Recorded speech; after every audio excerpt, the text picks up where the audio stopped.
Well, they turned out by the thousands yesterday from coast to coast to object to Washington's massive spending and what it could do to future generations. But did some of the reporters covering the protests have an agenda of their own? Here is an exchange with CNN's Susan Rosgen in Chicago with one of those protesters. Okay. You decide. You're here with your 2-year-old and you're already in debt. Why are you here today, sir? Because I hear a president say that he believed in what Lincoln stood for.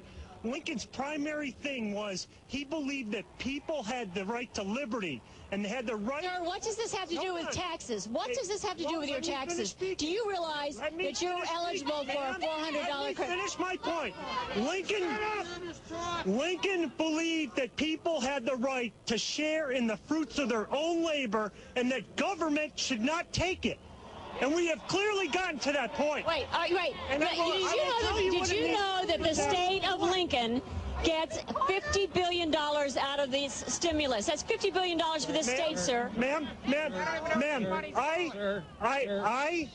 Sir. Can you stop this, sir? Hold on. Okay, well, Kira, we'll move on over here. I think you get the general tenor of this. It's anti-government, anti-CNN, since this is highly promoted by the right-wing conservative network, Fox. And since I can't really hear much more, and I think this is not really family viewing, toss it back to you, Kira. Well, Brent Bozell is the founder and president of the Media Research Center. That is the largest media watchdog organization in this country. Brent, there's been a lot of outrage over this clip, online and other words. CNN has come out and said she was doing her job and, quote, called it like she saw it. Do you see a problem with it? Well, you tell me where in that clip was a reporter reporting news.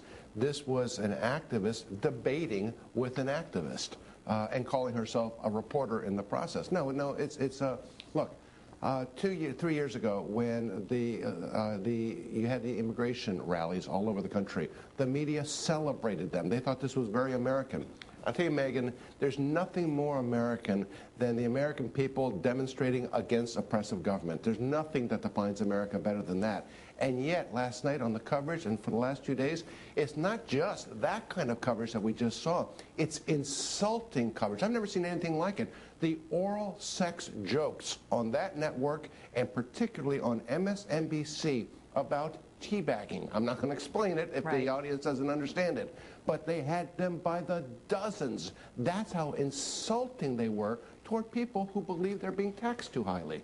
Do you think that with respect to this particular exchange, it was the questions she asked, because as a reporter, you're allowed to press a guest or a person you're interviewing on a position they're taking, or was it the tone and the general dismissiveness?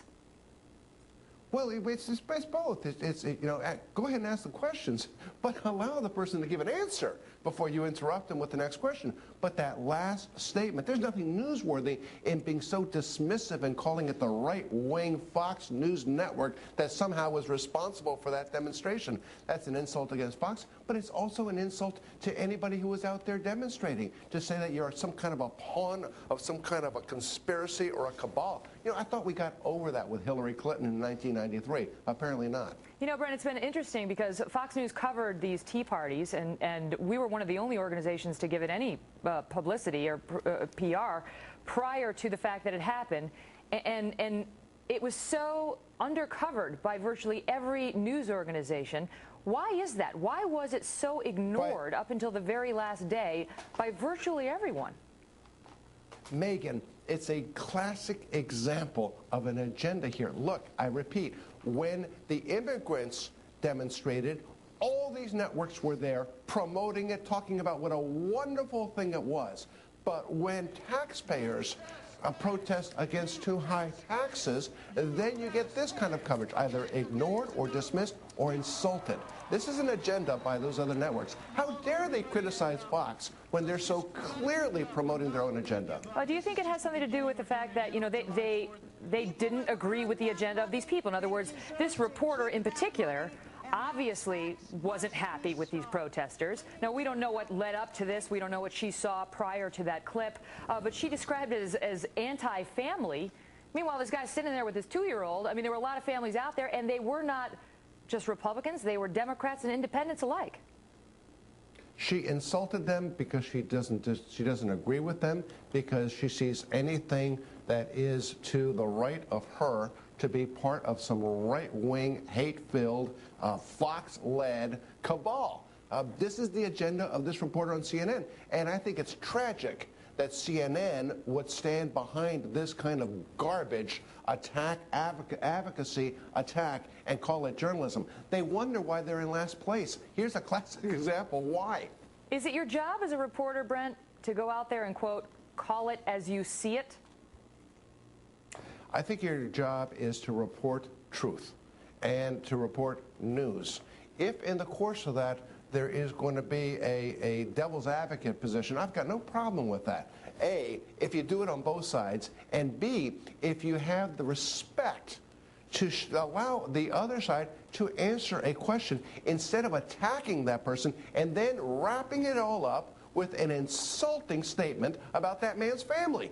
Yeah, and I mean, the thing is, this was a grassroots event. I mean, Fox News covered it, and we were one of the only ones to cover it, but it had nothing to do with organizing it Megyn, as a news organization. These reporters have to realize, it's very, very simple. These reporters have to wonder why members of Congress have higher respect than they do. This is why.